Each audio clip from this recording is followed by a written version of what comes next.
Hello friend, स्वागत है आपका अपने चैनल लास्ट क्लास में। आज की इस वीडियो में सामाजिक विज्ञान के 30 काफी महत्वपूर्ण ऑब्जेक्टिव प्रश्न हम आपको बताएंगे। और ये जो 30 ऑब्जेक्टिव प्रश्न है ये आपके बोर्ड परीक्षाओं में बार बार पूछे जाते हैं, तो एक भी प्रश्न आप लोग स्किप मत कीजिएगा। वीडियो को प्लीज आप लोग शुरू से लेके अंत तक देखिएगा। और इसमें से जो भी प्रश्न आपको याद ना हो तो प्लीज आप लोग उसे नोटबुक पे लिख के जरूर याद कर लीजिएगा। चैनल को अभी तक आप सब्सक्राइब नहीं किए हैं तो चैनल को सब्सक्राइब कर लीजिएगा।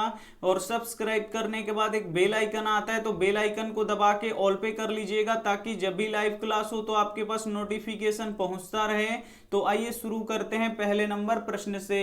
तो पहला नंबर प्रश्न है कि गेहूं कौन सी फसल है। ए ऑप्शन है रबी फसल, बी ऑप्शन है खरीफ फसल, सी ऑप्शन है जायद फसल, डी ऑप्शन है नगदी फसल। काफी महत्वपूर्ण प्रश्न है।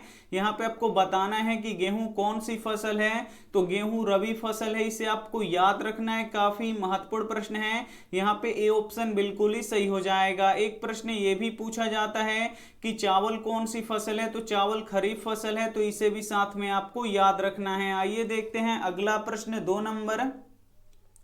दो नंबर प्रश्न है कि हिंद चीन पहुंचने वाले प्रथम व्यापारी कौन थे। ए ऑप्शन है ब्रितानी, बी ऑप्शन है फ्रांसीसी, सी ऑप्शन है पुर्तगाली, डी ऑप्शन है डच। ये भी काफी महत्वपूर्ण प्रश्न है। यहाँ पे आपको बताना है कि हिंद चीन पहुंचने वाले प्रथम व्यापारी कौन थे, तो पुर्तगाली थे, इसे भी आपको याद रखना है। यहाँ पे सी ऑप्शन बिल्कुल ही सही हो जाएगा। आइए देखते हैं अगला प्रश्न। तीन नंबर प्रश्न है कि भारत का मुख्य खाद्य फसल कौन सा है। ए ऑप्शन है गेहूं, बी ऑप्शन है चावल, सी ऑप्शन है मक्का, डी ऑप्शन है जौ। यहाँ पे आपको बताना है कि भारत का मुख्य खाद्य फसल कौन सा है, तो चावल है, इसे आपको याद रखना है। यहाँ पे बी ऑप्शन बिल्कुल ही सही हो जाएगा। एक प्रश्न ये भी पूछा जाता है कि चावल सबसे अधिक किस राज्य में होता है, तो पश्चिम बंगाल में होता है, तो ये भी साथ में आपको याद रखना है। आइए देखते हैं अगला प्रश्न।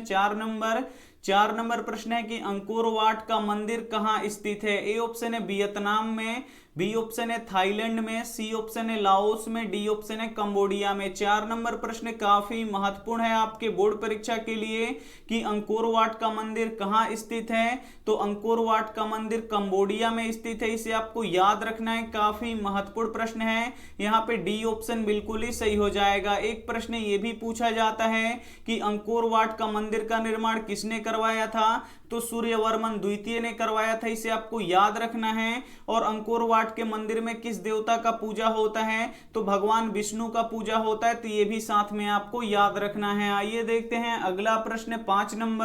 5 नंबर प्रश्न है कि किस राज्य में मसाला सबसे अधिक होता है। ए ऑप्शन है केरल में, बी ऑप्शन है असम में, सी ऑप्शन है कर्नाटक में, डी ऑप्शन है पश्चिम बंगाल में। तो यहाँ पे आपको बताना है कि किस राज्य में मसाला सबसे अधिक होता है, तो केरल में मसाला सबसे अधिक होता है, इसे आपको याद रखना है। यहाँ पे ए ऑप्शन बिल्कुल ही सही हो जाएगा।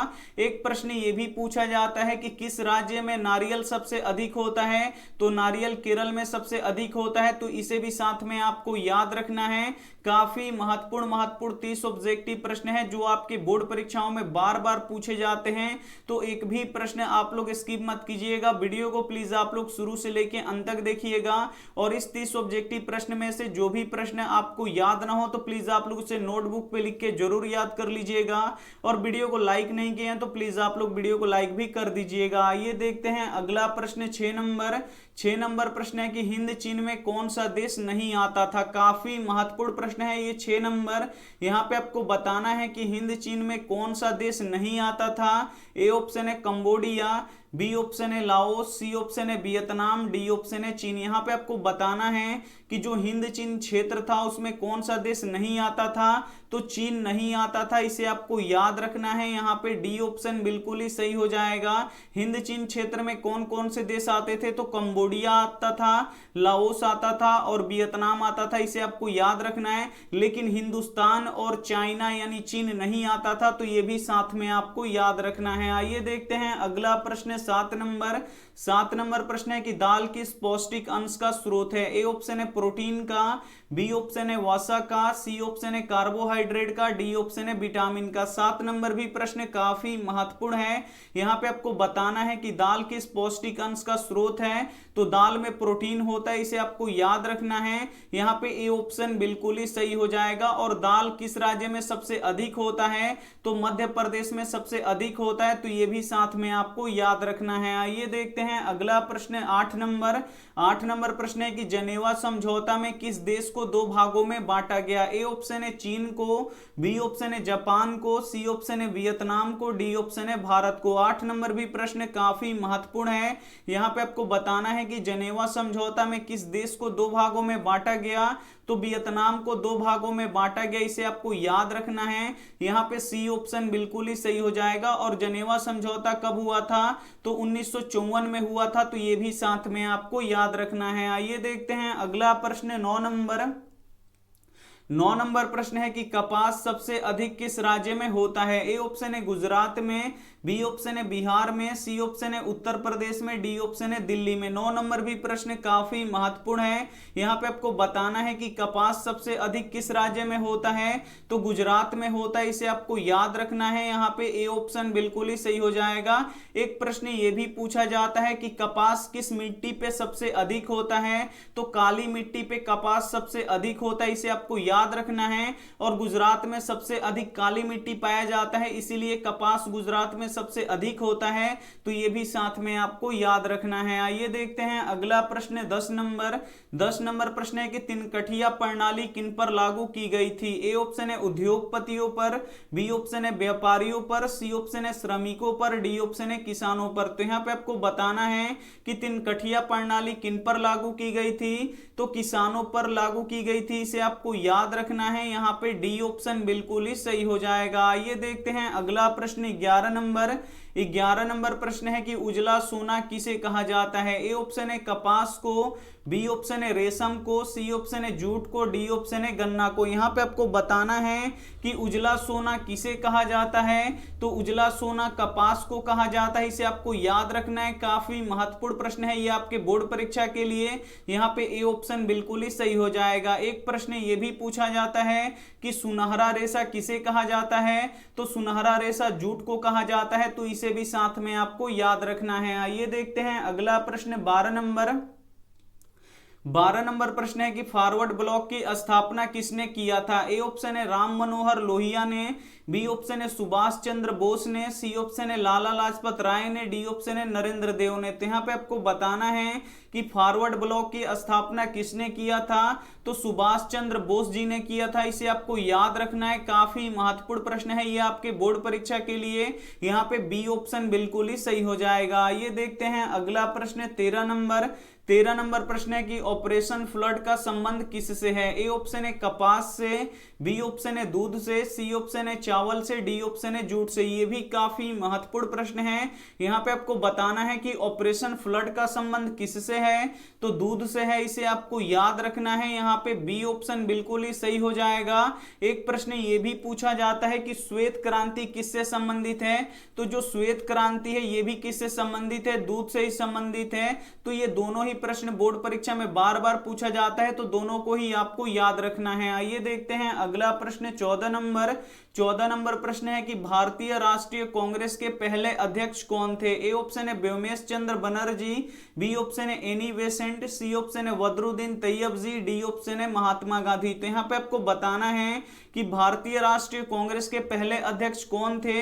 तो व्योमेश चंद्र बनर्जी थे, इसे आपको याद रखना है। कहीं कहीं पे WC बनर्जी देता है, तो ये भी आपको याद रखना है। यहाँ पे ए ऑप्शन बिल्कुल ही सही हो जाएगा। और भारतीय राष्ट्रीय कांग्रेस का स्थापना कब हुआ था? तो 1885 ईस्वी में हुआ था, इसे आपको याद रखना है। और किसने किया था? तो A.O. ह्यूम ने किया था, तो ये भी साथ में आपको याद रखना है। आइए देखते हैं अगला प्रश्न 15 नंबर की भारत में किस किस्म की कॉफी उगाई उगाई जाती है? ए ऑप्शन है चीनी, बी ऑप्शन है ब्राजीलियन, सी ऑप्शन है अरेबिका, डी ऑप्शन है अमेरिका। तो यहाँ पे आपको बताना है कि भारत में किस किस्म की कॉफी उगाई जाती है। तो अरेबिका किस्म की कॉफी उगाई जाती है, इसे आपको याद रखना है। यहाँ पे सी ऑप्शन बिल्कुल ही सही हो जाएगा। एक प्रश्न ये भी पूछा जाता है कि भारत के किस राज्य में कॉफी सबसे अधिक होता है? तो कर्नाटक में सबसे अधिक होता है, तो इसे भी साथ में आपको याद रखना है। वीडियो को अभी तक आप लाइक नहीं किए हैं तो प्लीज आप लोग वीडियो को लाइक भी कर दीजिएगा। आइए देखते हैं अगला प्रश्न 16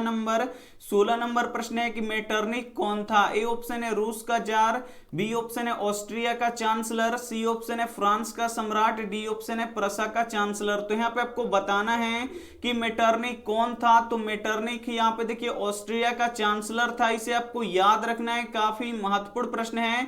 यहाँ पे बी ऑप्शन बिल्कुल ही सही हो जाएगा। आइए देखते हैं अगला प्रश्न 17 नंबर प्रश्न है कि नर्मदा बचाओ आंदोलन किसने चलाया था? काफी महत्वपूर्ण प्रश्न है ये आपके बोर्ड परीक्षा के लिए कि नर्मदा बचाओ आंदोलन किसने चलाया था। ए ऑप्शन है मेधा पाटेकर ने, बी ऑप्शन है संदीप पांडे ने, सी ऑप्शन है अन्ना हजारे ने, अरविंद केजरीवाल ने। तो यहाँ पे आपको बताना है कि नर्मदा बचाओ आंदोलन किसने चलाया था? तो मेधा पाटेकर ने चलाया था, इसे आपको याद रखना है। यहाँ पे ए ऑप्शन बिल्कुल ही सही हो जाएगा। और नर्मदा क्या है? तो नर्मदा नदी है, तो ये भी साथ में आपको याद रखना है। आइए देखते हैं अगला प्रश्न 18 नंबर प्रश्न है कि हंगरी की राजधानी कहाँ है? ए ऑप्शन है बुडापेस्ट, बी ऑप्शन है रोम, सी ऑप्शन है पेरिस, डी ऑप्शन है मॉस्को। तो यहाँ पे आपको बताना है कि हंगरी की राजधानी कहाँ है? तो हंगरी की राजधानी बुडापेस्ट है, इसे आपको याद रखना है। यहाँ पे ए ऑप्शन बिल्कुल ही सही हो जाएगा। ये देखते हैं अगला प्रश्न 19 नंबर प्रश्न है कि यूरेनियम का प्रमुख उत्पादक स्थल कौन सा है? ए ऑप्शन है डिगबोई, बी ऑप्शन है झरिया, सी ऑप्शन है घाटशिला, डी ऑप्शन है जादूगोड़ा। 19 नंबर भी प्रश्न काफी महत्वपूर्ण है। यहाँ पे आपको बताना है कि यूरेनियम का प्रमुख उत्पादक स्थल कौन सा है? तो जादूगोड़ा है, इसे आपको याद रखना है। यहाँ पे डी ऑप्शन बिल्कुल ही सही हो जाएगा। ये देखते हैं अगला प्रश्न 20 नंबर प्रश्न है कि यूरोप का मरीज किसे कहा जाता है? ए ऑप्शन है तुर्की को, बी ऑप्शन है मिस्र को, सी ऑप्शन है यूनान को, डी ऑप्शन है इंग्लैंड को। तो यहाँ पे आपको बताना है कि यूरोप का मरीज किसे कहा जाता है? तो यूरोप का मरीज तुर्की को कहा जाता है, इसे आपको याद रखना है। यहाँ पे ए ऑप्शन बिल्कुल ही सही हो जाएगा। ये देखते हैं अगला प्रश्न 21 नंबर प्रश्न है कि पंजाब में भूमि निम्नीकरण का मुख्य कारण कौन सा है? ए ऑप्शन है गहन कृषि, बी ऑप्शन है अधिक सिंचाई, सी ऑप्शन है वनोन्मूलन, डी ऑप्शन है अति पशुचरण। तो यहाँ पे आपको बताना है कि पंजाब में भूमि निम्नीकरण का मुख्य कारण क्या है? तो अधिक सिंचाई है, इसे आपको याद रखना है। यहाँ पे बी ऑप्शन बिल्कुल ही सही हो जाएगा। और ये भी प्रश्न काफी महत्वपूर्ण है आपके बोर्ड परीक्षा के लिए। आइए देखते हैं अगला प्रश्न 22 नंबर प्रश्न है कि यूरोपीय सभ्यता का पालन किसे कहा जाता है? ए ऑप्शन है जर्मनी को, बी ऑप्शन है यूनान को, सी ऑप्शन है इटली को, डी ऑप्शन है ब्रिटेन को। तो यहाँ पे आपको बताना है कि यूरोपीय सभ्यता का पालन किसे कहा जाता है? तो यूनान को कहा जाता है, इसे आपको याद रखना है। यहाँ पे बी ऑप्शन बिल्कुल ही सही हो जाएगा। ये देखते हैं अगला प्रश्न 23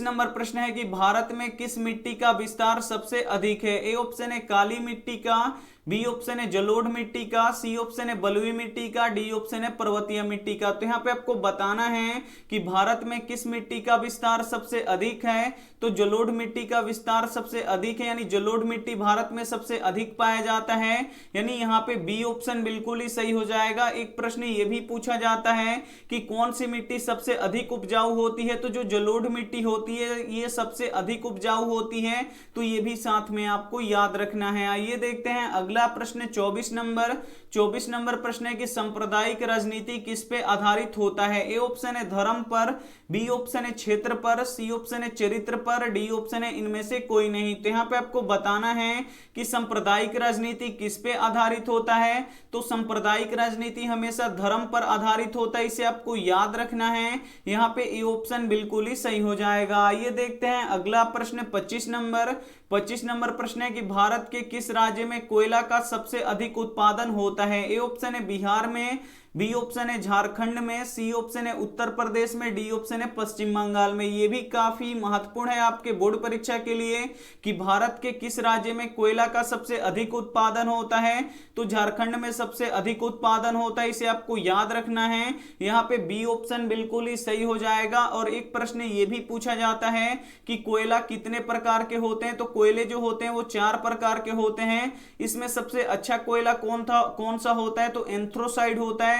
और इसमें से सबसे खराब कोयला कौन सा होता है? तो पीट होता है। तो इसे भी साथ में आपको याद रखना है। आइए देखते हैं अगला प्रश्न 26 नंबर प्रश्न है कि साम्यवादी शासन का पहला प्रयोग कहां हुआ था? ए ऑप्शन है रूस में, बी ऑप्शन है जापान में, सी ऑप्शन है चीन में, डी ऑप्शन है क्यूबा में। तो यहाँ पे आपको बताना है कि साम्यवादी शासन का पहला प्रयोग कहां हुआ था? तो रूस में हुआ था, इसे आपको याद रखना है। यहाँ पे ए ऑप्शन बिल्कुल ही सही हो जाएगा। ये देखते हैं अगला प्रश्न 27 नंबर प्रश्न है कि काली मृदा का दूसरा नाम क्या है? ए ऑप्शन है बलुई मिट्टी, बी ऑप्शन है रेगुन मिट्टी, सी ऑप्शन है लाल मिट्टी, डी ऑप्शन है पर्वतीय मिट्टी। 27 नंबर भी प्रश्न काफी महत्वपूर्ण है आपके बोर्ड परीक्षा के लिए कि काली मृदा का दूसरा नाम क्या है? तो काली मृदा यानी मिट्टी होता है, यानी काली मिट्टी का दूसरा नाम क्या है? तो रेगुन मिट्टी है। इसे आपको याद रखना है, काफी महत्वपूर्ण प्रश्न है। यहाँ पे बी ऑप्शन बिल्कुल ही सही हो जाएगा। ये देखते हैं अगला प्रश्न 28 नंबर प्रश्न है कि रूस में जार का अर्थ क्या होता है? ए ऑप्शन है पीने का बर्तन, बी ऑप्शन है रूस का सामंत, सी ऑप्शन है रूस का राजा, डी ऑप्शन है इनमें से कोई नहीं। ये भी काफी महत्वपूर्ण प्रश्न है आपके बोर्ड परीक्षा के लिए कि रूस में जार का अर्थ क्या होता है? तो रूस का राजा होता है, इसे आपको याद रखना है। यहाँ पे सी ऑप्शन बिल्कुल ही सही हो जाएगा। ये देखते हैं अगला प्रश्न 29 नंबर प्रश्न है कि किस राज्य में वनों का विस्तार अधिक है? ए ऑप्शन है उत्तर प्रदेश में, बी ऑप्शन है हरियाणा में, सी ऑप्शन है मध्य प्रदेश में, डी ऑप्शन है बिहार में। तो यहाँ पे आपको बताना है कि किस राज्य में वनों का विस्तार अधिक है। तो मध्य प्रदेश में वनों का विस्तार अधिक है, इसे आपको याद रखना है। यहाँ पे सी ऑप्शन बिल्कुल ही सही हो जाएगा। और किस राज्य में वन का विस्तार कम है? तो हरियाणा में वन का विस्तार कम है। तो ये भी साथ में आपको याद रखना है। आइए देखते हैं अंतिम प्रश्न 30 नंबर प्रश्न है कि the history of the loss of Vietnam के लेखक कौन है? ए ऑप्शन है होची मी, बी ऑप्शन है फान बोई चाओ, सी ऑप्शन है कुआंग, डी ऑप्शन है त्रियू। तो यहाँ पे आपको बताना है कि the history of the loss of Vietnam के लेखक कौन है? तो फान बोई चाओ है, इन्हें आपको याद रखना है। काफी महत्वपूर्ण प्रश्न है। यहाँ पे बी ऑप्शन बिल्कुल ही सही हो जाएगा। यहाँ पे हम आपको 30 काफी महत्वपूर्ण ऑब्जेक्टिव प्रश्न बता चुके हैं जो आपके बोर्ड परीक्षाओं में बार बार पूछे जाते हैं। तो इसमें से जो भी प्रश्न आपको याद ना हो तो प्लीज आप लोग उसे नोटबुक पे लिख के जरूर याद कर लीजिएगा। और वीडियो कैसा लगा आप लोग हमें जरूर कमेंट करके बताइएगा। आइए देखते हैं यहाँ पे होमवर्क प्रश्न है कि भारत का सबसे बड़ा बंदरगाह कौन सा है? ए ऑप्शन है मुंबई, बी ऑप्शन है चेन्नई, सी ऑप्शन है कोलकाता, डी ऑप्शन है कांडला। यहाँ पे आपको बताना है कि भारत का सबसे बड़ा बंदरगाह कहाँ है। तो ये आपको बताना है कि जो भारत का सबसे बड़ा बंदरगाह है वो कहाँ है। तो जो भी इसमें से ऑप्शन आपको सही लगे वो आप हमें कमेंट करके जरूर बताइएगा। और वीडियो कैसा लगा ये भी साथ में हमें जरूर बताइएगा। वीडियो को लाइक नहीं किए तो प्लीज आप लोग वीडियो को लाइक कर दीजिएगा। अपने दोस्तों के पास इस वीडियो को जरूर शेयर कीजिएगा। चैनल को अभी तक आप सब्सक्राइब नहीं किए हैं तो चैनल को सब्सक्राइब करके साथ में बेल आइकन को ऑल पे दबा लीजिएगा ताकि जब भी लाइव क्लास हो तो आपके पास नोटिफिकेशन पहुंचता रहे। Thank you for watching. मिलते हैं अगली वीडियो में, तब तक अपना ध्यान रखिए, मन लगा के पढ़ाई कीजिए। Take care and bye.